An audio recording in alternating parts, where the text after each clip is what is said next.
am writing this under an appreciable mental strain, since by tonight I shall be no more.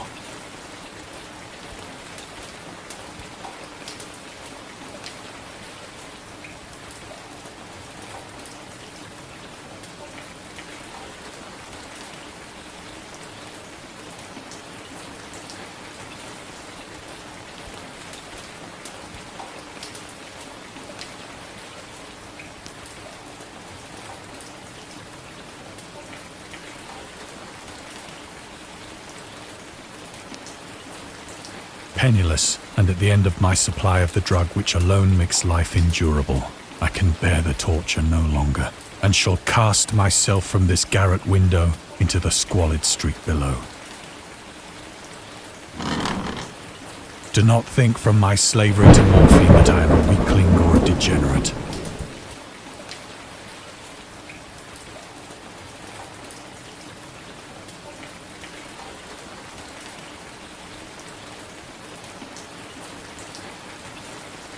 When you have read these hastily scrawled pages, you may guess, though never fully realize, why it is that I must have forgetfulness or death.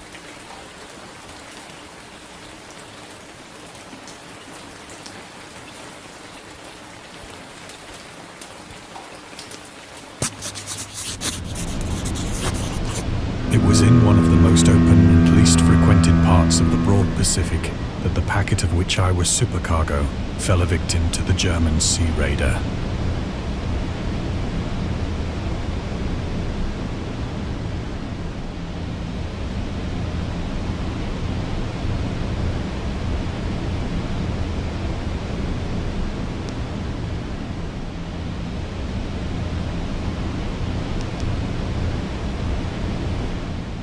The Great War was then at its very beginning, and the ocean forces of the Hun had not completely sunk to their later degradation. So that our vessel was made a legitimate prize, whilst we of her crew were treated with all the fairness and consideration due us as naval prisoners.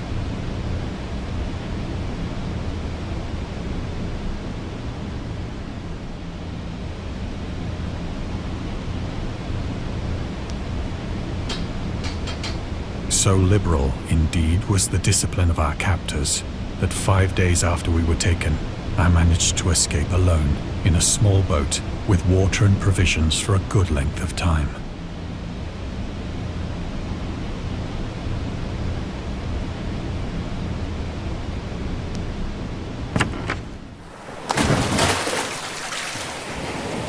When I finally found myself adrift and free, I had but little idea of my surroundings.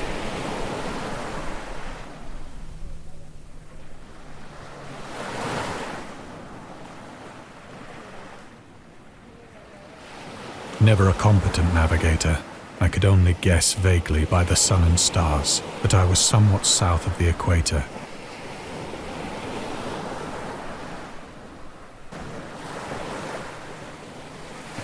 Of the longitude, I knew nothing, and no island or coastline was in sight.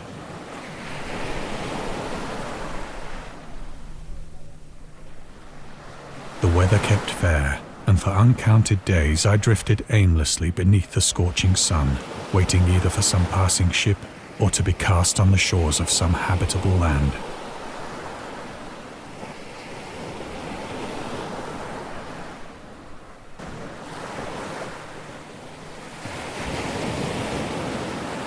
But neither ship nor land appeared, and I began to despair in my solitude upon the heaving vastness of unbroken blue.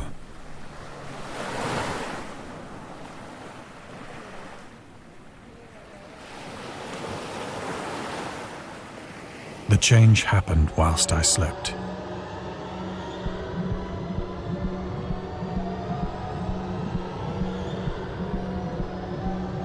Its details I shall never know. For my slumber, though troubled and dream-infested, was continuous. When at last I awoke, it was to discover myself half sucked into a slimy expanse of hellish black mire, which extended about me in monotonous undulations as far as I could see.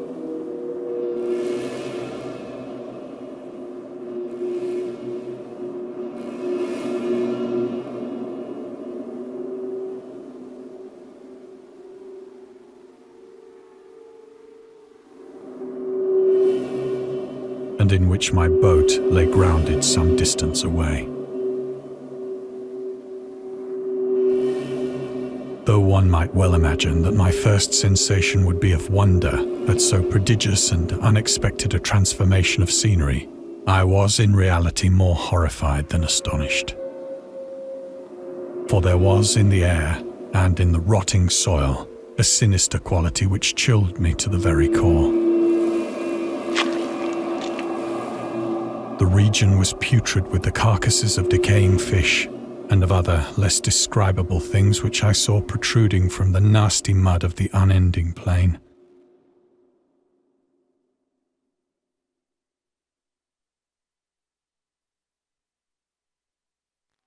Perhaps I should not hope to convey in mere words the unutterable hideousness that can dwell in absolute silence and barren immensity.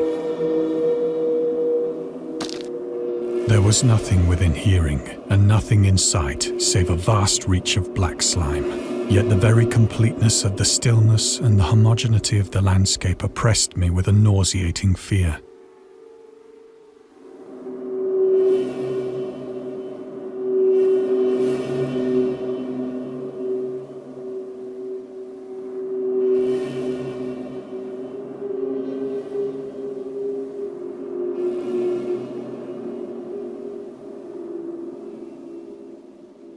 The sun was blazing down from a sky which seemed to me almost black in its cloudless cruelty, as though reflecting the inky marsh beneath my feet.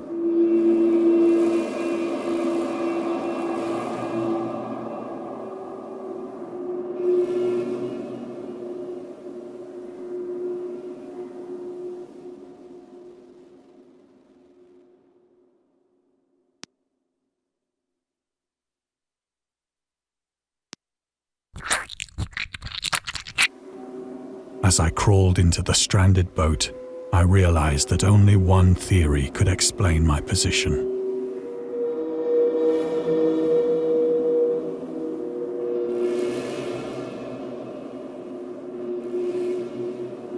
Through some unprecedented volcanic upheaval, a portion of the ocean floor must have been thrown to the surface, exposing regions for which innumerable millions of years had lain hidden under unfathomable watery depths.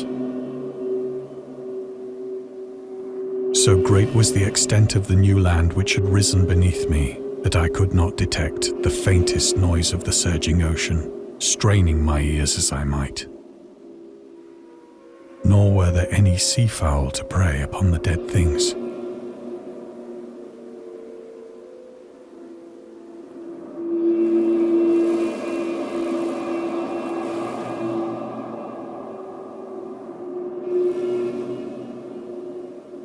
For several hours I sat thinking or brooding in the boat, which lay upon its side and afforded a slight shade as the sun moved across the heavens.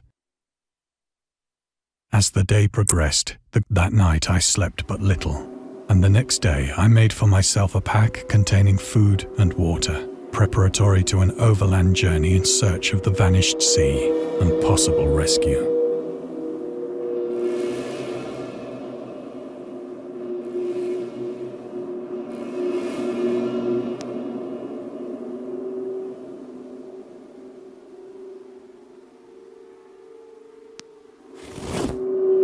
On the third morning, I found the soil dry enough to walk upon with ease.